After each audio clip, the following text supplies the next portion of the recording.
Pues les doy las gracias por estar aquí conectándose a las personas que están llegando y también decirles el tema que voy a trabajar el día de hoy, que voy a compartir y tiene que ver con los hijos. Hoy vamos a platicar acerca de los problemas o los conflictos con los hijos. Bueno, entonces vamos a empezar. ¿Cómo se trabajan o cómo se puede empezar a resolver o ayudar a las personas cuando tenemos algún problema con nuestros hijos? La mayoría de las personas, cuando tenemos un conflicto con los hijos, lo que queremos es ir a buscar ayuda para que nos ayuden a que el hijo le vaya mejor, para que me ayuden a que mi hijo le vaya mejor en la escuela, para que me ayuden a que mi hijo se lleve mejor con su pareja, para que me ayuden a que mi hijo encuentre trabajo, para que me ayuden a que mi hijo sea una persona menos hiperactiva o algún problema que tenga, sobre todo en cuestión de relaciones, no importa la edad que tenga.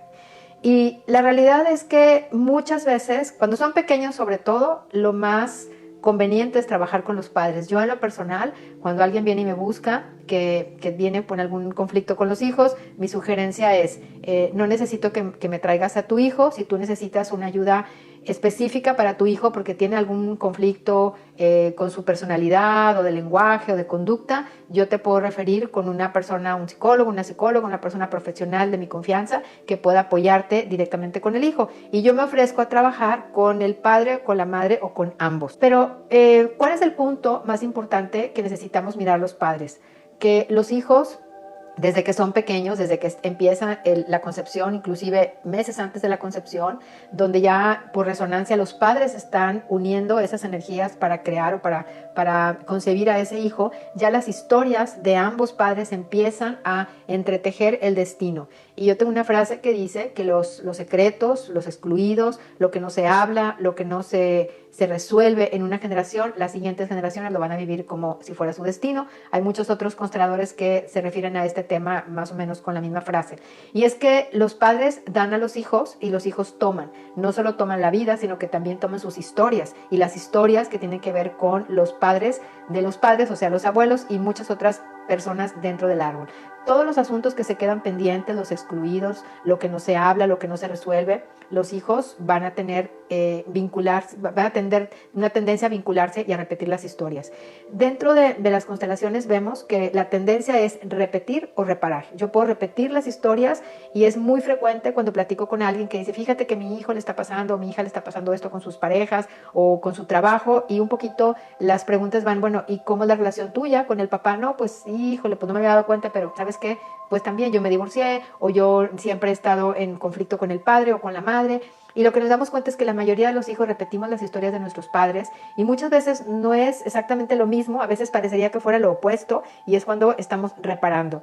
Este trabajo y el hacer conciencia de las constelaciones nos ayuda para primero darnos cuenta de que estamos reparando o estamos repitiendo, parar y hacernos conscientes de lo que está ocurriendo a nivel de la historia y entonces sanar. En lugar de reparar o de repetir, lo que buscamos es sanar. Y sanar realmente se dice simple porque sanar tiene un solo, vamos a decir, como un solo camino: respetar, honrar, agradecer y tomar nuestro lugar de diferentes maneras, pero es un proceso. Entonces, cuando hablamos de conflictos con los hijos, hablamos que los hijos van a representar las dinámicas de los padres. Si los padres entre ellos tienen secretos o están insatisfechos o guardan emociones, los hijos van a vivir esos destinos y van a ayudarnos. Si yo tengo mucha rabia con el padre, yo voy a hablar de mi lado de mujer, si yo tengo mucha rabia con el padre de mis hijos, entonces alguno de mis hijos o todos posiblemente me van a ayudar a cargar con esa emoción de rabia y van a vivir esa rabia de diferentes maneras y van a representar esa dinámica en sus vidas personales. Cuando yo no soy capaz de resolver mi asunto, mi diferencia, lo que yo tengo directamente con el padre de mis hijos, entonces ellos van a entrar a nivel inconsciente a ayudarme. ¿Cómo puedo sanar esas historias para que mis hijos no las repitan? Pues de entrada, haciéndome responsable de que esa persona viene a mi vida para mostrarme una parte que yo necesito resolver.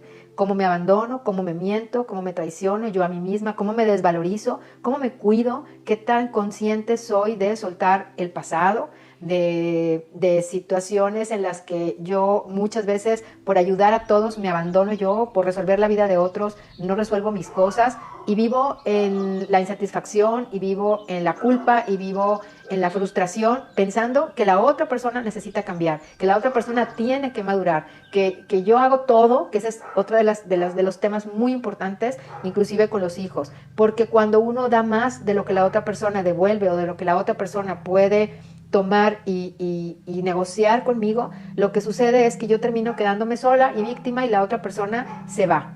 Otro de los temas o de las preguntas que hemos visto aquí es ¿por qué los hijos son mal agradecidos? Esa es una de las preguntas que yo recibí por ahí en mis correos. ¿Por qué los hijos son mal agradecidos?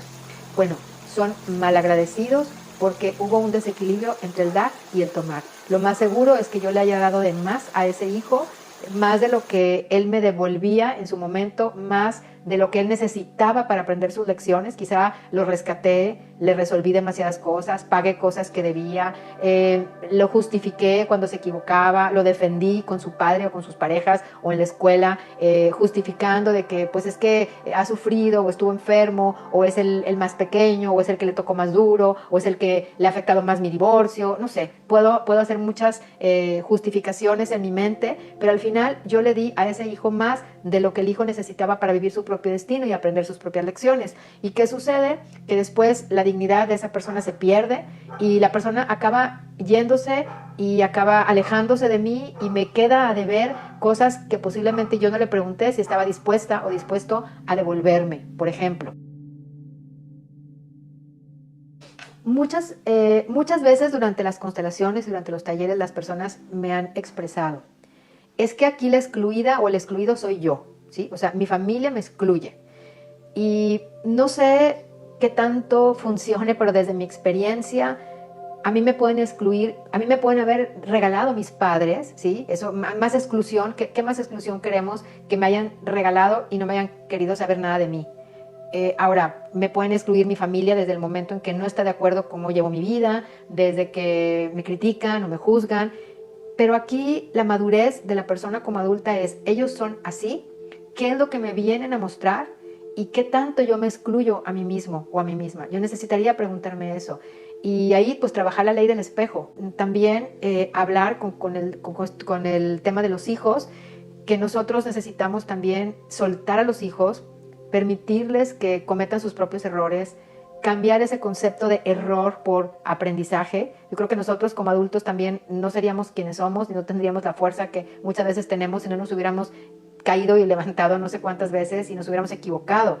El punto es que mientras no permitamos que ellos vivan sus propias frustraciones y salgan adelante de sus propios conflictos, a partir, escucha bien, de los 7 años, los hijos están listos para empezar a librar sus propias experiencias y pudiera decir sus propias batallas, pero eso es lo que los va a hacer fuertes, eso es lo que les va a dar confianza. Una persona toma confianza en sí misma o en sí mismo cuando es capaz de vencer un conflicto, un miedo, cuando darse cuenta que pudo salir adelante de algo que parecía que se estaba ahogando en ese problema. Y cuando lo ves en perspectiva, te das cuenta que si saliste de eso, puede salir de otra cosa más. Entonces los padres podemos ayudar a los hijos animándolos a que busquen soluciones, a decir, pues busca, o sea, cómo te quieres sentir, qué puedes hacer, qué es lo que has aprendido o qué es lo que quieres aprender, por qué no intentas o pruebas o haces lo que tú creas y a ver qué pasa. Y si te equivocas no importa, y si te equivocas, como yo siempre digo, y si me equivoco, no pasa nada. Simplemente es una manera de decir, así no era. Pero esa paradigma o esa connotación que tenemos de que cometer errores es malo y que si me equivoco estoy mal o valgo menos y que no me puedo equivocar porque entonces ya estoy fracasando. Todas esas ideas y condicionamientos tan absurdos no nos permiten que nosotros vivamos nuestras propias experiencias y nos sintamos felices de habernos equivocado porque ya sabemos que de todas las posibilidades, bueno, por ahí no era. Y permitir que los hijos vivan sus experiencias, empezar a dejarles que salgan de sus propios asuntos, apoyarlos en cuanto estoy aquí, es como párate, sóbate y síguele caminando y si te vuelves a caer, pues aquí estoy para apapacharte, para abrazarte, pero no voy a darte la solución porque tú necesitas ser creativa, ser creativo para encontrar esa solución y buscarle porque el día que yo no esté junto a ti, ¿qué vas a hacer? Sí, o sea, ¿qué vas a hacer? Y si yo te soluciono, te resuelvo demasiadas cosas como madre o como padre, te imposibilito. Dentro de los valores éticos hay un valor que se llama la subsidiariedad.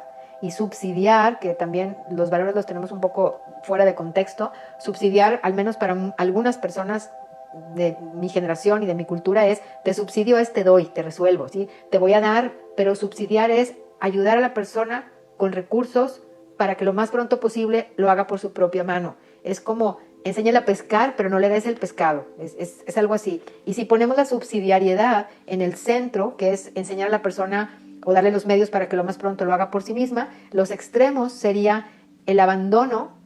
Es como yo no quiero abandonar a mi hijo a su suerte o a mi hija a su suerte, pero el otro extremo es la sobreprotección. Entonces, entre el abandono y la sobreprotección estoy pendulando y cuando yo lo abandono, entonces no lo estoy protegiendo, no lo estoy ayudando, pero cuando yo lo sobreprotejo, lo estoy abandonando a su suerte el día que yo no esté. Y si yo lo sobreprotejo menos, lo abandono menos y practico la subsidiariedad, que significa te enseño a pescar, es como te doy los medios, te doy la sugerencia o te doy el consejo si quieres, o te digo lo que yo opino o te acerco con alguien, pero ahora tú necesitas salir adelante de eso y sola o solo para que sientas que puedes y se fortalezca tu fuerza de voluntad y sientas a través de un logro personal que vales y eleves tu nivel de autoestima y tu nivel de valía personal. Pues espero que haya podido aportar algo con estos comentarios que nos ayude a vivir mejor, que nos ayude a tener una actitud diferente.